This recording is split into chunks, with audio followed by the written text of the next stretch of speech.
Welcome to a very special edition of the Niners Nation Show. My name is Kyle Posey. I am joined by a name that you all are very familiar with, Deion Sanders, head coach Deion Sanders, that is, of Jackson State football. Deion, what's going on, man? What's going on, my man? Niners Nation. Okay, now I get it. I get it now. Let's do it. Let's do it. Niners Nation. So you're upset right now. You're sad that you didn't make it. So I got to heal you. That's what you want. You want me to heal you. That's why you're here. That's why I brought you on here. Okay. But before we get back to that sadness of last week, I want your predictions. So it's Super Bowl week. Stars are everywhere. We got Joe Burrow, Jamar Chase, Jalen Ramsey, Aaron Donald, you name it. Let's get this out of the way. Who you got in the Super Bowl and who's your MVP? Okay, let's get this out of the way. First of all, I need to shave you with Gillette. Okay, I need to take care of you, man. With the Gillette Labs razor, I need to just come and get you cleaned up, get you groomed up, making sure you look good. It is quick and easy. It's washing your face. You're gonna love it.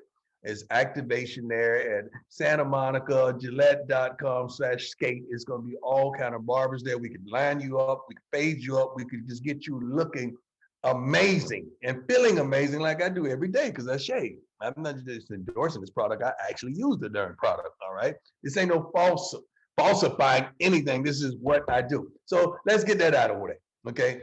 I want you to get the product, okay? Now that we got that out of the way, I like the Rams. I like the Rams. First of all, they're at home. Second of all, they have a few premier players on defense that's going to present the Bengals with a lot of problems. You know who they are. I don't have to name those guys. I love what the Bengals have done. They're Cinderella. I don't think the glass slipper is not going to fall off probably until the second half. But what Burrow brings to the table is hope, excitement, passion, purpose. The kid is amazing. Chase is going to have some problems dealing with Jalen Ramsey. The whole entire line that surrendered several sacks to Tennessee is going to have tremendous problems with Aaron Donald. It's going to be a good Super Bowl. Love that it's in California. But I'm picking the Rams. There you go. No, I agree with a lot of what you said. And it's everybody struggles with Aaron Donald. Everybody struggles with Jalen Ramsey. And that's why they're here, because they are stars and not just your usual typical stars. They're like the best players at their position. And it just so happens to be at some of the most important positions. So who's your MVP? MVP may be Ramsey or Donald. I think it may come from the defensive side. Although if the quarterback has a halfway decent game, he's going to be the MVP, which I wish they changed the rules and give us an offensive MVP and a defensive MVP, because if the quarterback throws for 300 yards, they're not going to give it to Cooper Kupp. They're going to give it to the quarterback. Right. I just don't like it. I can't stand it. I'm a little biased because I can't stand quarterbacks, but that's the way it is. So I'm going with the Rams. I think for a lot of the same reasons you said. I think 28-17, but I'm going Cam Akers, former Seminole, and I think they're just going to, McVay, for all of the things that people talk about him, he's kind of a conservative coach, and he's probably going to want to establish the run, and I think Akers busts a couple, gets over 100 yards, gets in that end zone, and gets the MVP. Okay, let's turn the page. You, again, are a head coach now, which still is just blowing my mind to say out loud. How is it blowing your mind that I'm a head coach? I could take offense to that. I could really by that statement. Why is it blowing your mind? Is it blowing your mind in the success we had, or just the ideology of Prime as a head coach? Deion Sanders is the head coach. Right. We play video games with you, and everything that we've done with Deion Sanders, nothing would have said, oh, he's going to be the head coach of Jackson freaking State. That's blowing my mind. It's not the success. We knew you were going to be good. That's not a surprise at all. It's just the fact that everything happened so quickly. And when I say it's blowing my mind, it's a good thing. And I want to be clear that that's the case. It's a great thing. No doubt about it. So now that you're in that head coaching space, one of Kyle Shanahan's greatest strengths is just building a staff around him. He's had multiple coaches who hired as a head coach in a short time. Who was the first phone call that you made to join your staff? Well, you got to understand, I attacked it a little differently than many coaches would. I needed a blend because this is a different athlete out there today that you're trying to attract. So I warranted guys that's from the NFL. I have, I think, three of those guys that played in the NFL formerly. I have several guys that came from the college ranks, and I have a few guys that came from the high school ranks. So the understanding of the kid is from all angles. We have people on the staff that the kid wants to arrive to is the NFL.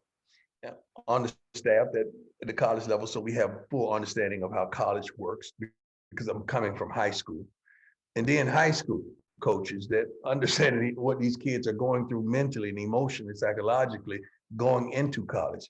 So we have a wonderful staff, man, and they're really good at what they do. I think we have 75 years of NFL experience on our staff.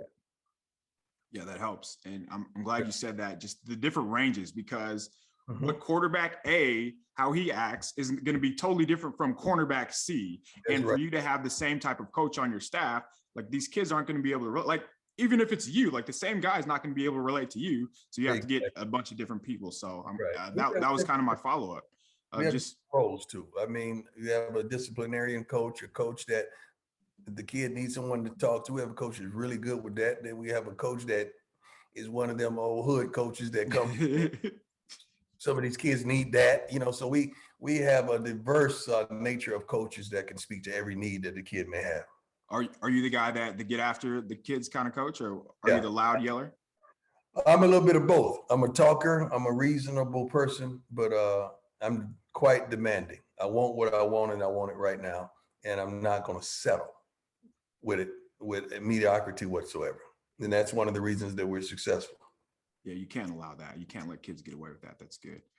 So when the casual observer thinks of a coach, they're going to narrow it down to things they can see, like play calling, you know, being aggressive on fourth down, clock management. And obviously it goes deeper than that. So after your first year, what was something that you dealt with that maybe, you know, kind of caught you off guard, or you didn't think that would fall under the hat of being a head coach, and how'd you deal with it? I've been coaching for a long time, high school, youth, all that, and all this stuff prepared me, man. Even in the pros, you somewhat coach when you play at a certain level. Nothing caught me off guard because I think God really prepared me on the backside of the desert, meaning when I was at the high school and the youth levels. Nothing really caught me off guard.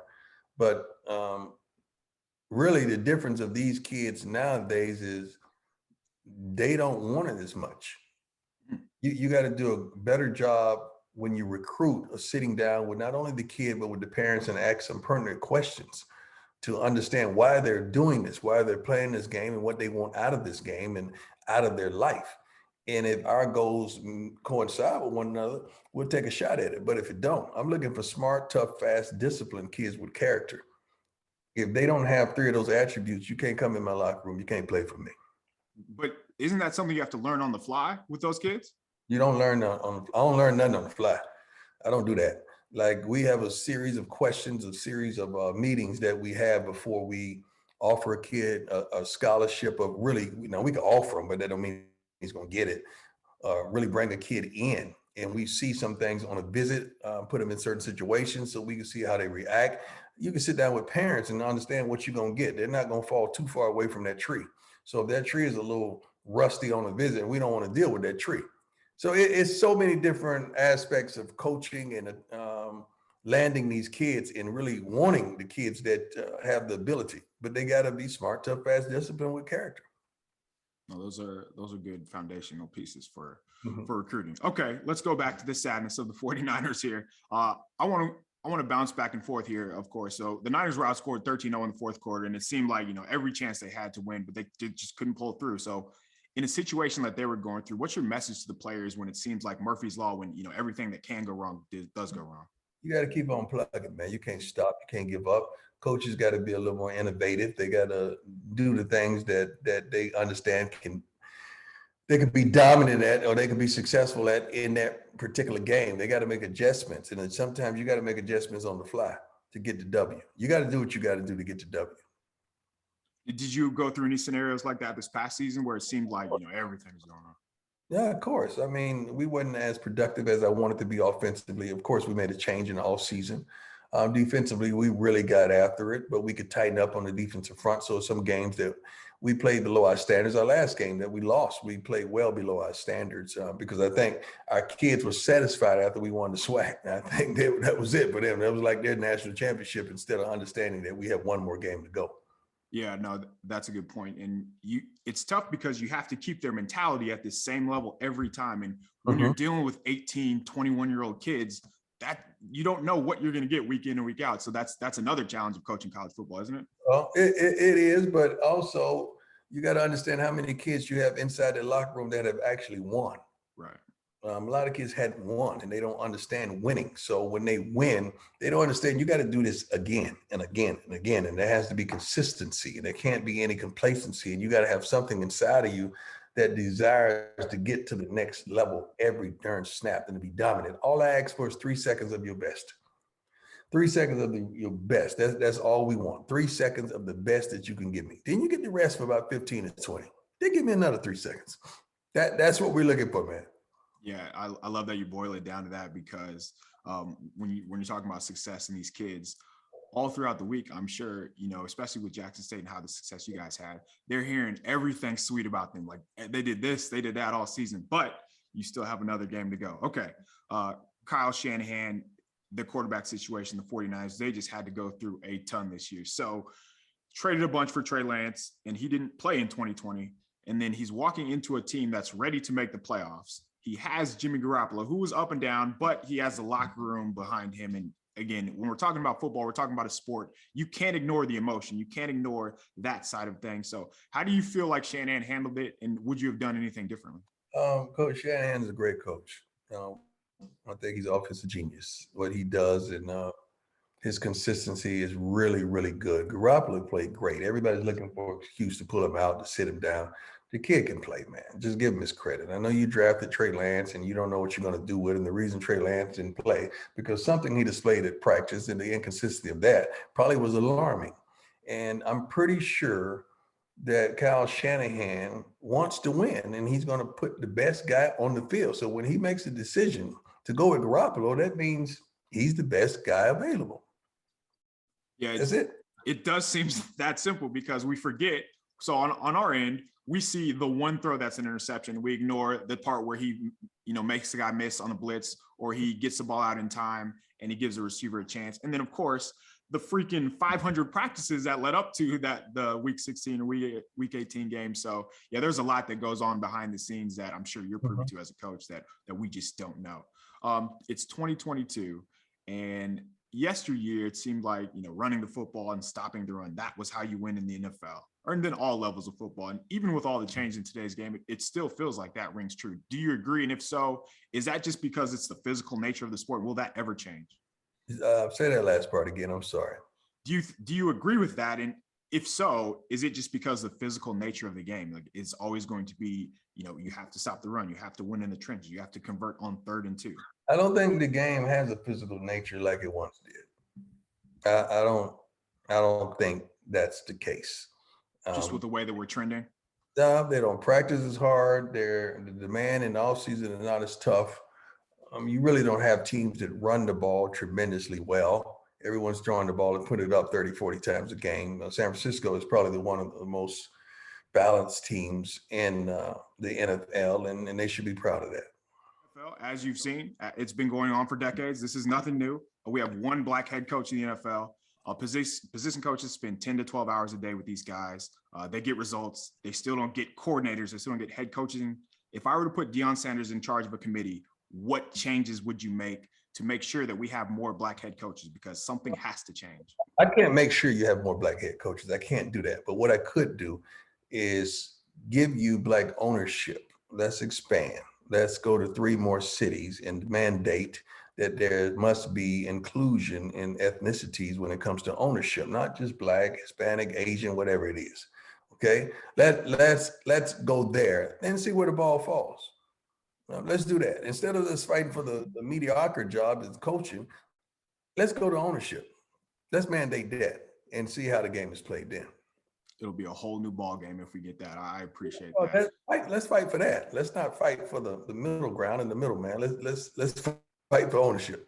That makes sense because if we fight for ownership, now we're talking billions, and then the trickle down effect, and then that's when we'll get more jobs. Yep, I agree. We pray so. Now I would like to see what the African American owner does. I would love to see that. We haven't had a chance. We don't know what's going to happen. So yeah, why wouldn't you? I love it, man. I appreciate it. Well, that'll do it for us. Prime, thank you again for joining us. Best of luck to you, Jackson State. Keep it up in the swag. Take care, man. Any last words before you get out of here? No, man, I appreciate you. You keep on doing what you're doing, man. You're making a difference. Take care, man. I love you.